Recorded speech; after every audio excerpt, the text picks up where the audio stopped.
bom ter você conosco. Você é bem-vindo, bem-vinda na comunidade Fanuel.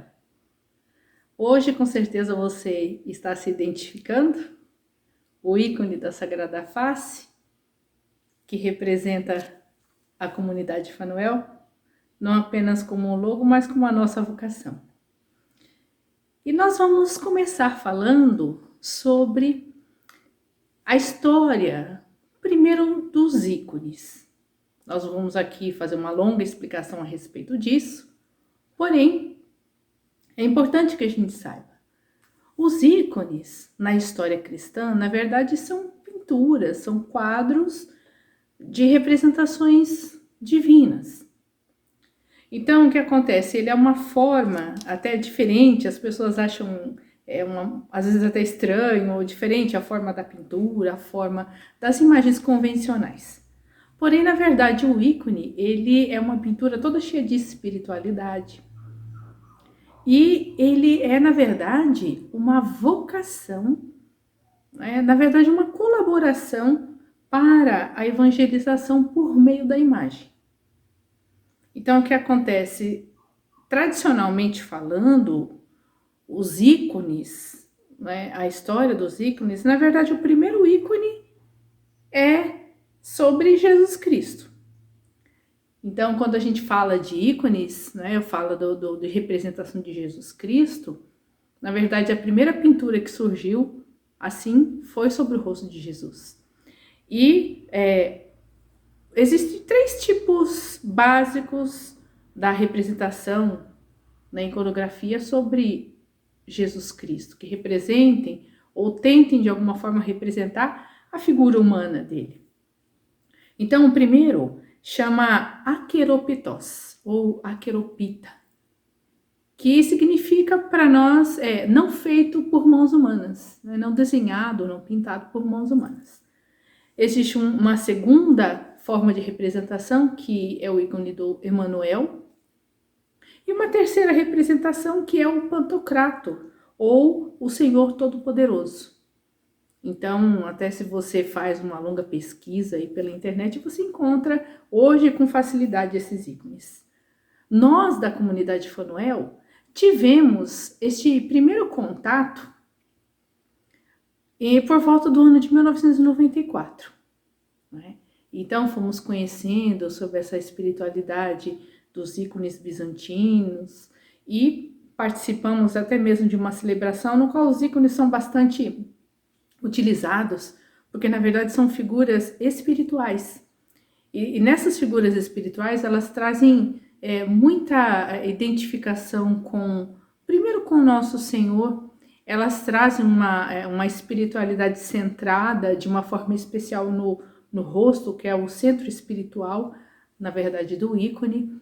E nós tivemos os primeiros contatos ali, o nosso fundador foi tendo esse contato, depois foi estudando, abraçando muito mais isso que é próprio da nossa espiritualidade, e nós fomos ali entendendo, aprendendo a rezar com os ícones, aprendendo sobre essa espiritualidade que é tão bonita, tão rica, dentro da igreja cristã. Agora, existe uma certa tradição ou uma lenda em volta disso. Então, a gente fica muito curioso para saber, é lenda, é verdade, é tradição, é só uma coisa contada, é só uma história? Não. Existe uma versão mais popular no Oriente que fala que durante a Via Sacra, Santa Verônica de Jerusalém, ela secou o rosto de Jesus, o rosto do Senhor, que estava com suor e sangue, devido ao seu sofrimento. E a marca deixada neste tecido que ela limpou o rosto do Senhor teria sido a própria imagem do rosto dele. Então, na tradição oriental, se fala que o primeiro ícone da história foi o rosto de Jesus Cristo sobre um pano, feito por ele mesmo, quer dizer, o aqueropita ou aqueroptos, não feito por mãos humanas. E esta tradição oriental vai nos dizer que por volta do ano 30, um rei chamado Abigar V, rei de Edessa, que esse lugar é Urfa, né, na Turquia, o lugar atual hoje. Né? Dizem que ali tem muitas pessoas que frequentam, porque ali também nasceu Abraão. E este rei estava sofrendo de uma doença grave. Alguns diziam que era lepra. Então, sabendo de Jesus, dos milagres que ele operava, enfim, ele envia um mensageiro seu chamado Ananias, e este tinha bastante habilidade com a arte do desenho. Então ele enviou esse mensageiro à Palestina com a missão de entregar a Jesus uma carta pedindo que Jesus o curasse da sua doença e que Jesus pudesse morar ali junto de si, não é? Para que não só por curar as doenças, mas por pregar e por ser Jesus. Então ele queria ser curado e que Jesus morasse perto dele. Então disse que a tradição que esta carta foi entregue a Jesus por Ananias, este funcionário do rei. Porém, Ananias chegou em Jerusalém já na vigília da paixão. E ele entregou esta carta a Jesus. Enquanto ele esperava a resposta do Senhor, conta a tradição que ele tentou em vão fazer um desenho ou qualquer rabisco ali de retrato de Jesus, qualquer coisa que esboçasse ali o rosto de Jesus.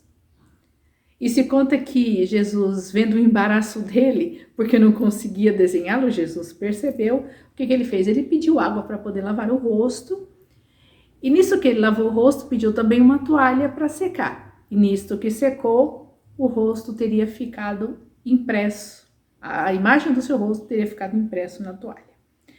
E isso aconteceu como um milagre, né? O rosto do Senhor as suas feições serem transferidas milagrosamente para um tecido. E ele teria entregado então esta toalha a Ananias como resposta à carta, prometendo que mais tarde, não é, ele enviaria um discípulo para curá-lo.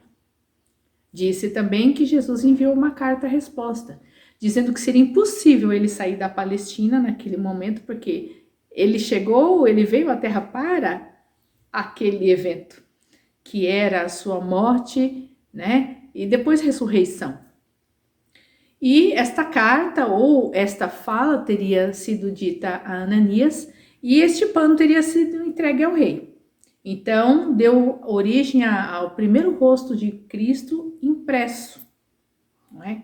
E quando este tecido, este manto, né, que ele é chamado de mandílio ou mandilion, né, que significa pano ou manto, é uma imagem aqueropitós ou aqueropita, uma imagem não feita por mãos humanas, mas uma imagem feita pelo próprio Senhor, né? Transferida milagrosamente pelo próprio Senhor. Então, na verdade, esta foi a carta-resposta do Senhor para o rei de Edessa. Então, Ananias levou este pano para o rei, que melhorou. Porém, ele só foi curado quando um discípulo, chamado Tadeu, que foi enviado por Tomé, para curar o rei. Então, ele orou por ele, ele ficou curado, o batizou e ele evangelizou a cidade. Então, por conta desta cura, o rei tornou-se cristão, pegou este pano com a imagem do Senhor impresso, colocou numa tábua e colocou nos portões da cidade com a seguinte inscrição: Cristo Deus, quem em ti espera não se perderá. E deu origem, então, ao primeiro mandilhão, que é bem parecido com essa imagem aqui, que com certeza você identificou. E ela faz, como se diz assim, não era somente uma lenda, né? Mas, na verdade, é a tradição oriental. E nós precisamos aprender a confiar na tradição, não como lenda, mas como parte da nossa história, como parte da espiritualidade cristã, porque os ícones, eles estão presentes na vida da igreja cristã, menos presente até culturalmente falando no Ocidente, mas o Oriente acaba cultuando muito mais essa espiritualidade muito mais interiorizada. Isso faz com que a gente amadureça muito nessa relação com Deus por meio da oração. Então a gente conta aqui mais ou menos a primeira história de como surgiu este rosto de Cristo, este sudário, esta imagem impressa. Nós vamos ter outras falas sobre isso, mas para que você mais ou menos identifique. E na vida da comunidade Fanuel, isso foi muito importante. Quando nós tomamos o conhecimento, nós entendemos de que, primeiro ao longo da história do nosso fundador, né, que a face de Cristo foi o acompanhando, né, nós vamos chegando, o Senhor faz com que os nossos caminhos cheguem a encontrarmos com o seu rosto, com a sua presença. É interessante que você saiba, o fundador, quando jovem, um padre da paróquia onde ele participava, o convidou para poder trabalhar com um grupo de jovens. O grupo estava pequeno, mirrado, e ele falou assim, eu gostaria que você pudesse trabalhar. E neste trabalho com esses jovens, todo trabalho que se inicia se pensa, né? Quando vai ser, qual nome vai ter, quando vamos iniciar as reuniões? Antes mesmo de iniciar as reuniões, ele sugeriu esse grupo poderia se chamar Sagrada Face. Isso por volta ali, comecinho dos anos 90. Então, já acompanhava a Sagrada Face, já o acompanhava. E nós podemos dizer que a Sagrada Face não somente o acompanhava, mas já nos acompanhava, nós que somos filhos no carisma. Então, começou com um grupo de jovens essa relação com a Sagrada Face. Mais para frente, nos encontros de espiritualidade, encontros de formação. E esta começa a relação do nosso fundador, né, com a Sagrada Face, que depois vai se estendendo para este ministério tão bonito que é sermos o rosto do Senhor, a presença dele no mundo. No próximo encontro, eu vou dar continuidade a respeito da história do Mandillion, que muitas pessoas acabam confundindo com o santo Queramion. Mas isso nós vamos falar no próximo encontro. Se você ainda não é inscrito no canal, é a primeira vez que você está vendo, se inscreva, divulgue, compartilhe para que mais pessoas possam conhecer não somente a espiritualidade da Sagrada Face como uma devoção, mas como contemplar, buscar o rosto do Senhor todos os dias, porque é assim que a palavra de Deus nos fala, é a tua face que eu busco. E ele diz para você, venha me buscar. E essa deve ser a nossa resposta. Sim, Senhor, eu irei. A tua face eu buscarei. Nos encontramos numa próxima vez, dando continuidade a esta história tão bonita que é a nossa riqueza cristã, é a nossa tradição e é aquilo que nós devemos dizer aos nossos filhos, aos nossos netos e aqueles que virão depois de nós. Deus abençoe você e até o próximo encontro.